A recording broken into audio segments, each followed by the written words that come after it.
Hey guys, welcome back.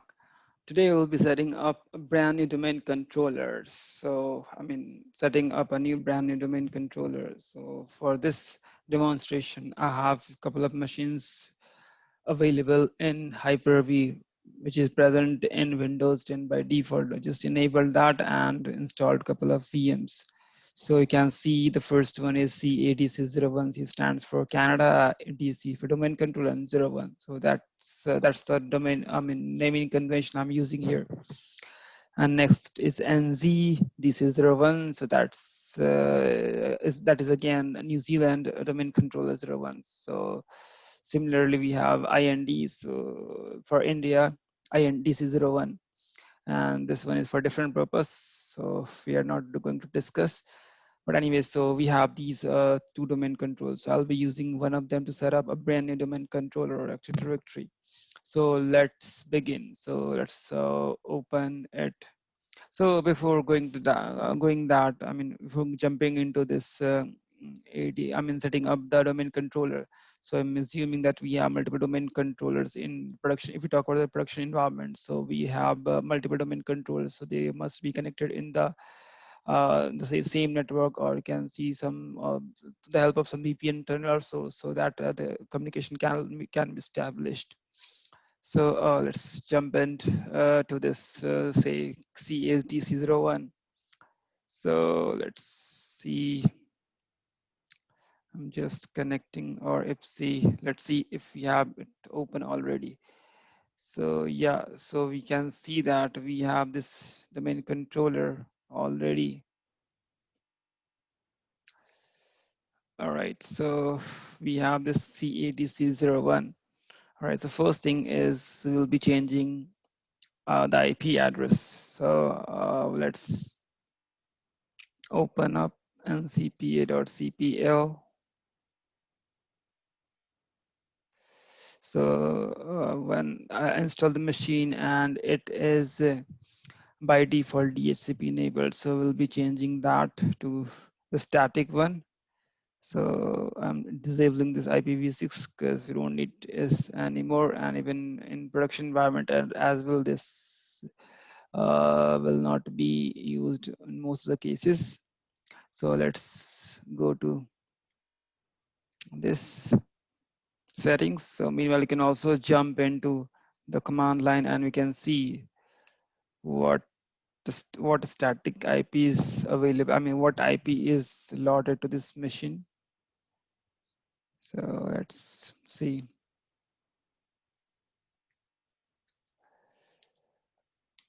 Okay, so you can just simply put it like as it is.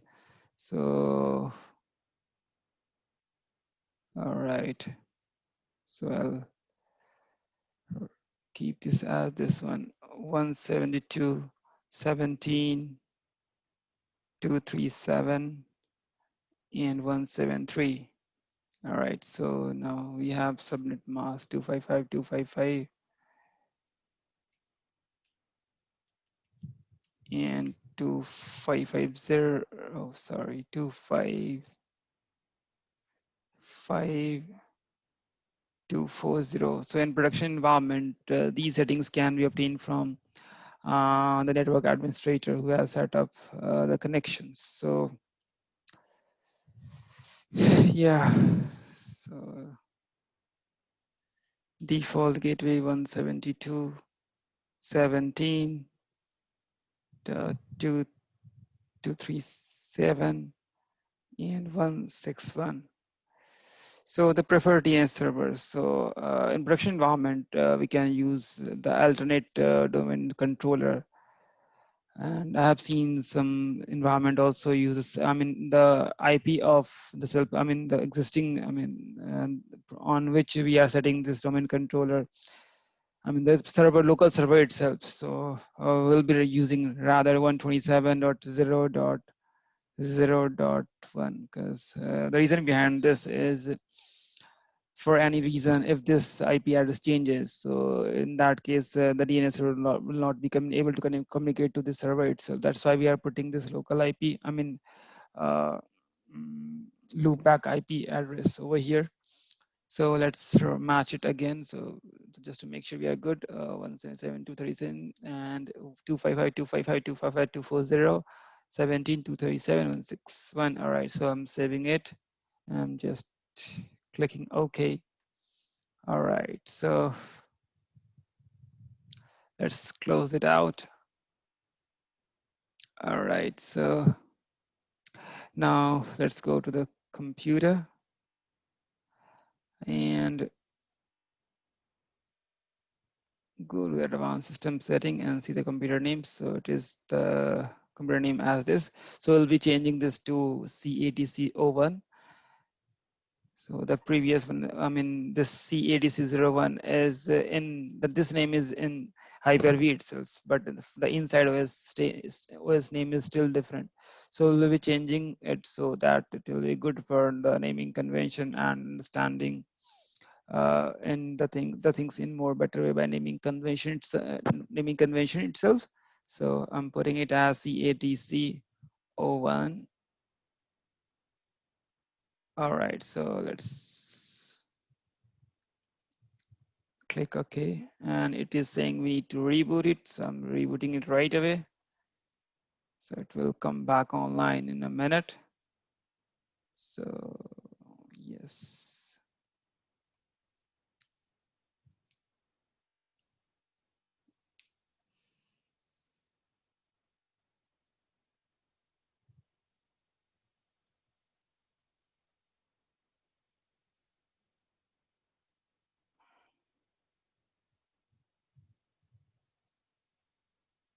All right, so I'm putting the credential itself.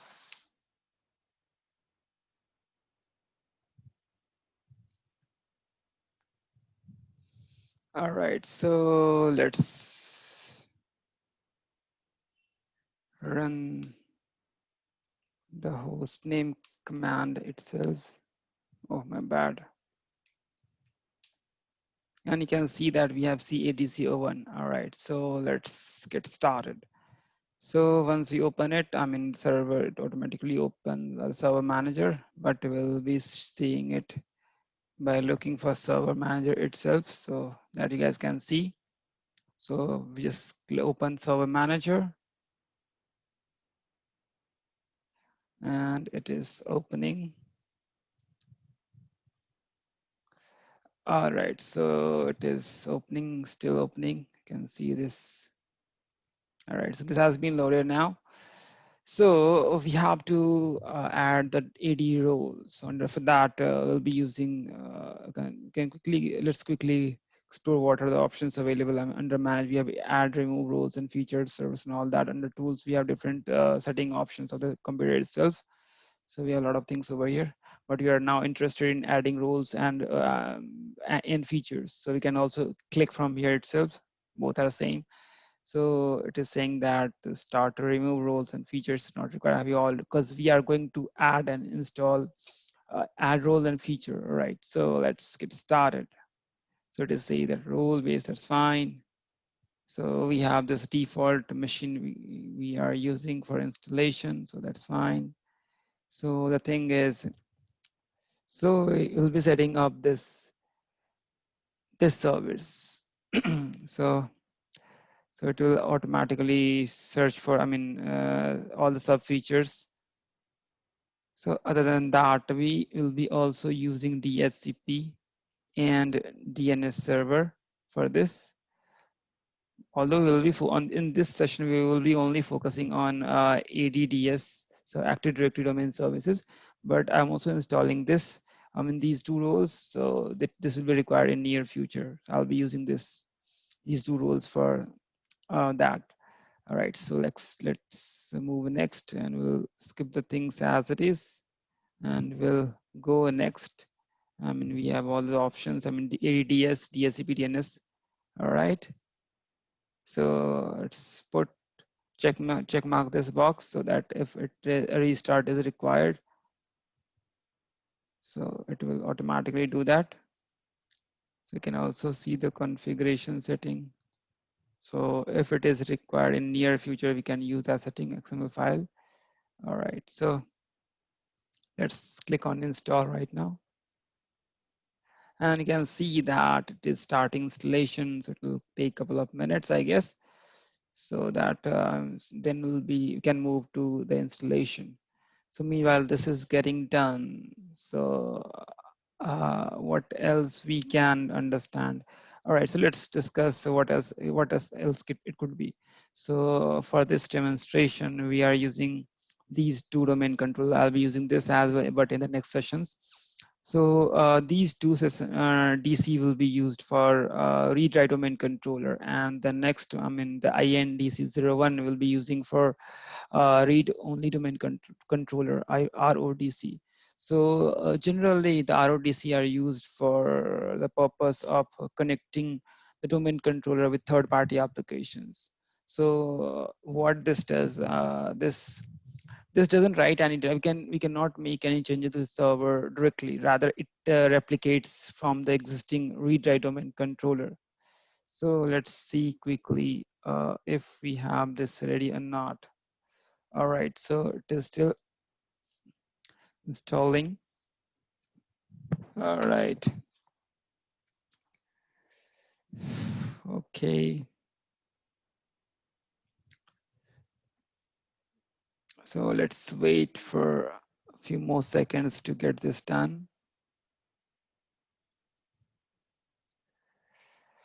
All right. All right, so we can see that, excuse me. We can see that this, excuse me, this has been completed.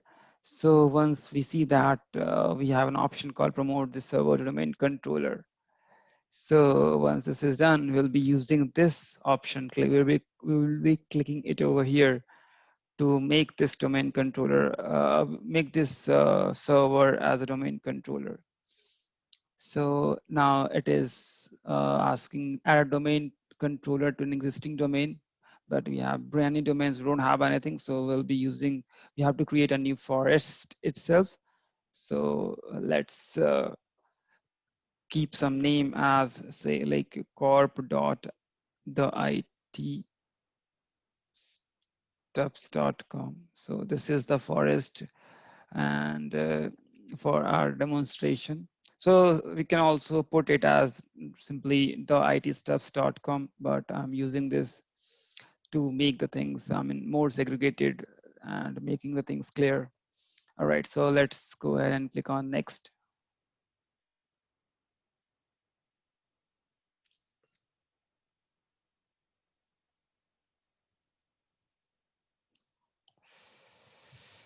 All right, so I forgot to tell you one thing, that we are using Windows 2016 for this demonstration, 16 under data center edition for this demonstration. All right, so we have this. I can see that read RODC is unchecked. So in case of RODC installation configuration, we will be checking this option. But anyways, we are not doing this for now because this is our primary domain controller, and I mean the very first domain controller. And next is DSRM password. So this is used for recovery purpose. So let's put it as some password. All right, so I'll be moving ahead and click on next. So we are skipping this option for now.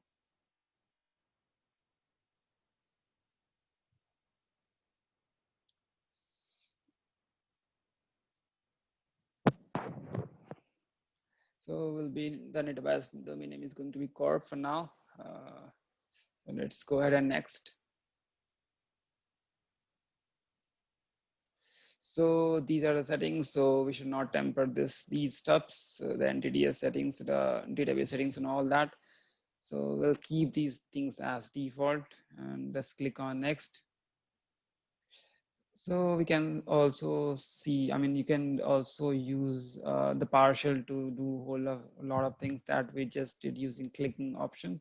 So if you just click on the script, so we have this things ready. So for example, if you have multiple domain control, multiple servers, and we want to move them in domain control, so we can use this utility to get that done instead of doing this, you doing that for uh, each of the domain controller or server for adding this to domain controller. So we can use that script as well, but let's have copy, I mean, open that. So if that is required in future, we'll be doing that. But for now, I will just clicking on next. So it will verify the prerequisite check. So the things are good. We can move ahead. Otherwise, we have to do some uh, pre-task. So we can see that all the yellow signs, and you can also see that no red sign over here, and some warnings are there. That's fine, and we can see all prerequisite checks pass successfully. So now we'll be clicking on install option to get this things done.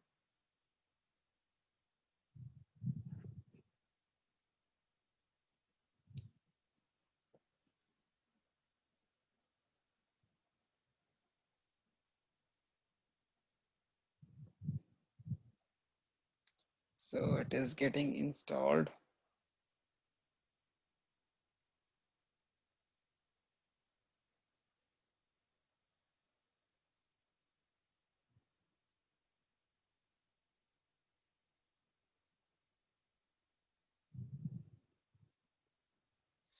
I think it will take a couple of minutes. All right, so it is saying that you're being signed out. So that's fine, and it will reboot it.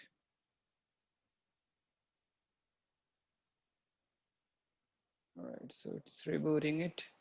Can see it.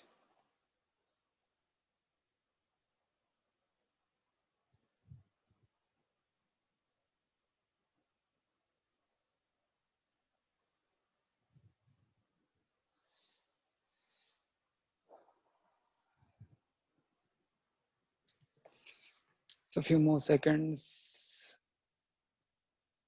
All right.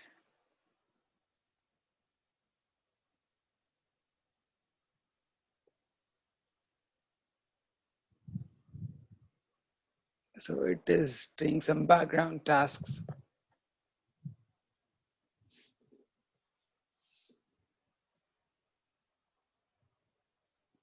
So let's wait for a couple of more minutes to pass this.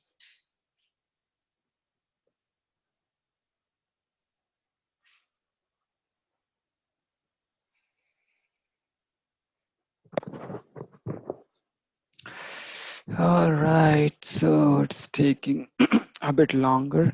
Excuse me.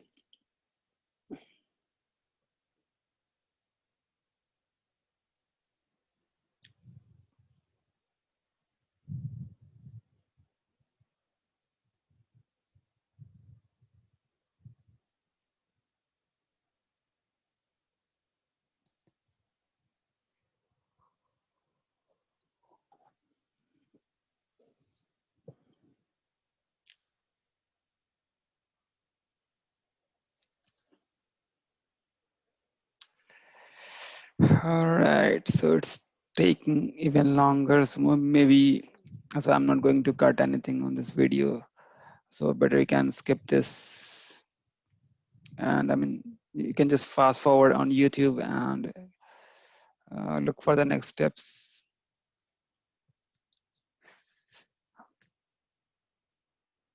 All right, so let's minimize this and see what else is there.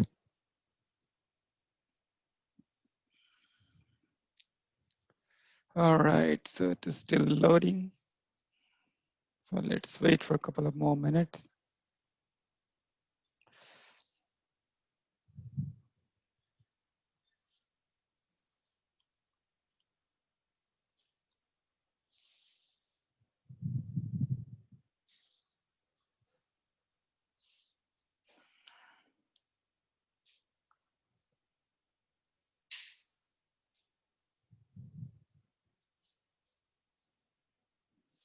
So it is taking even longer.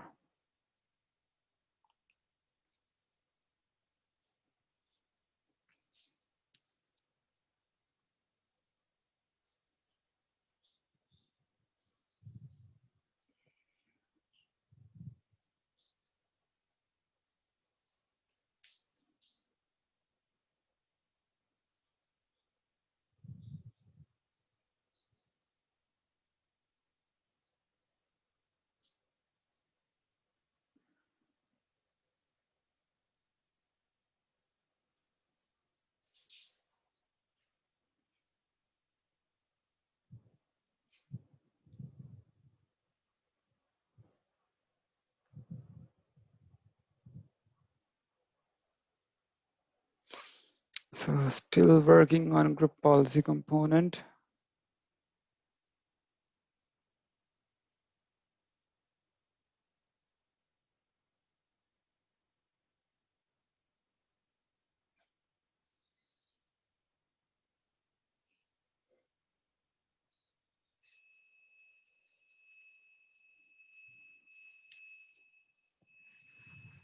So, all right, so let me rather pause it and come back again.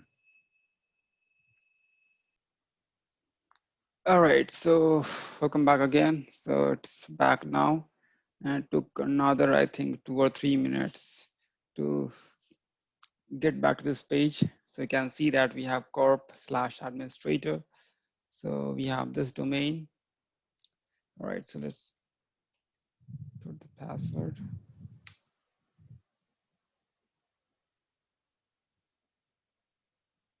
And there we go. So we have logged into our for the very first domain controller. So if we go to computer,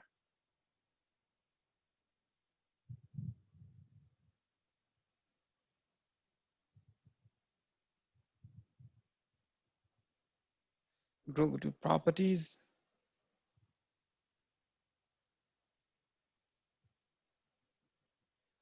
Okay, so we can see it over here itself. CADC01 corp.theitstuffs.com.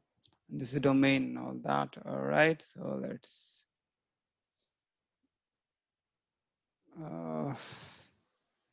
go to this. So we can see we have this Active Directory domain services. So we'll be using this. We'll be coming back to this again later on. What else now? Let's try to access users Active Directory, users, Active Directory users and computers. So DSA, sorry, dsa.msc.